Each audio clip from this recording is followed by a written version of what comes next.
ನೋಡ್ತಾ ಇದ್ದೀರಾ CBT Kannada TV. ನೀವು ನೋಡ್ತಿದ್ದೀರಾ ಸಿಬಿಟಿ ಕನ್ನಡ ಟಿವಿ. ಇಂದಿನ ಮುಖ್ಯಾಂಶಗಳಿಗೆ ಸ್ವಾಗತ. ಶ್ರೀರಂಗಪಟ್ಟಣದಲ್ಲಿ ದಸರಾ ವೈಭವ, ಜನಕರ್ಷಣೆಯ ಜಂಬೂ ಸವಾರಿ ಮೆರವಣಿಗೆ.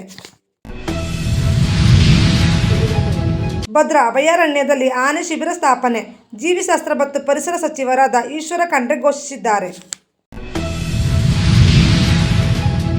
ಖ್ಯಾತ ನಟ ಶಿವರಾಜ್ ಕುಮಾರ್ ಅವರಿಂದ ಶ್ರೀರಂಗಪಟ್ಟಣ ದಸರಾಗೆ ಚಾಲನೆ.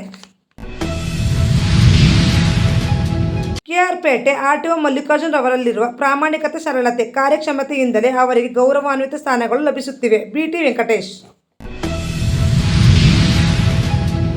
ಕೊಳ್ಳೇಗಾಲದಲ್ಲಿ ತಮ್ಮ ಮಗನ ಹುಟ್ಟುಹಬ್ಬದ ಪ್ರಯುಕ್ತ ಶಾಲಾ ಮಕ್ಕಳಿಗೆ ಸಮವಸ್ತ್ರ ವಿತರಿಸಿದ ಸೆಸ್ಕಾಂ ಎಇಇ ಎಂ ರಾಜು. ಸಮೃದ್ಧ ಸಮಾಜದ ಕುಟುಂಬದ ನಿರ್ವಹಣೆ ಸೇವೆ ಅನನ್ಯ, ಧರ್ಮಸ್ಥಳ ಟ್ರಸ್ಟ್ ಸಚಿವರಾದ ಚೆಲುವರಾಯಸ್ವಾಮಿ ತಿಳಿಸಿದರು. ಮಂಡ್ಯದಲ್ಲಿ ರಸ್ತೆ ಚರಂಡಿ ಅಭಿವೃದ್ಧಿ ಕಾಮಗಾರಿಗೆ ಭೂಮಿ ಪೂಜೆ ನೆರವೇರಿಸಿದ ಶಾಸಕರಾದ ಪಿ ರವಿಕುಮಾರ್ ಗಣಿಗರ್ ಅವರು. ಛತ್ತೀಸ್ಗಢ ದಂತೆವಾಡ ಅಂತರ ಜಿಲ್ಲಾ ಗಡಿಯಲ್ಲಿ 30 ನಕ್ಸಲರ ಹತ್ಯೆ.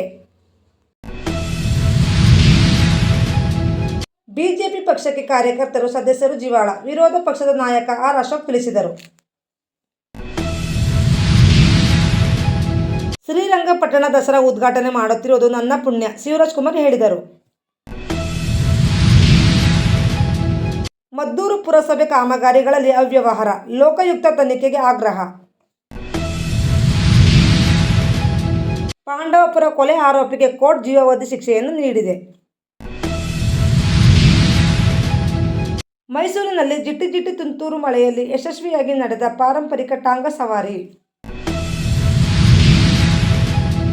ಬಿಜೆಪಿ ವಿರುದ್ಧ ಮಹಿಳಾ ಆಯೋಗಕ್ಕೆ ದೂರು ಸಲ್ಲಿಸಿದ ದಿನೇಶ್ ಗುಂಡೂರಾವ್ ಪತ್ನಿ. ಪರಪ್ಪನ ಅಗ್ರಹಾರ ಜೈಲಿಗೆ ಅತ್ಯಾಚಾರ ಆರೋಪಿ ಬಿಜೆಪಿ ಶಾಸಕ ಮುನಿರತ್ನ.